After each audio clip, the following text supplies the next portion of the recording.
Isang retired teacher kritikal matapos magbabarilin sa Kabakan, Cotabato kahapon. May report. Bombosay Olis. Kritikal ang kondisyon ng isang 66 years old na retiradong guro matapos pagbabarilin sa Kabakan kahapon ng hapon.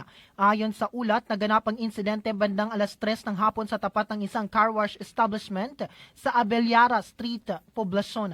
Kinilala ng pulisya ang biktima na si Salina Genso, isang retired public school teacher at residente na nasabing lugar. Sa paunang investigasyon ternations ng mga otoridad, 3 tama ng bala ang tinamo ng biktima sa iba't ibang bahagi ng katawan. Lumalabas sa investigasyon na nakaupo lamang ang biktima at naghihintay na matapos linisin ang kanyang sasakyan nang bigla itong pagbabarili ng mga hindi pa nakikilalang sospek na sakay ng isang bahadya na motorsiklo. Matapos ang insidente, mabilis na tumakas sa mga salarin at kasalukuyang tinutugis ng mga otoridad. Patuloy naman ang isinasagawang investigasyon upang matukoy ang motibo at pagkakakilanlan ng mga sospek. At yan ang aking report mula dito sa himpilan ng 93.7 Star FM Cotabato. Ako, si Bombosay Olis, and this is Bombo Radio Philippines, the #1 and most trusted source of news and information. Basta Radio, Bombo!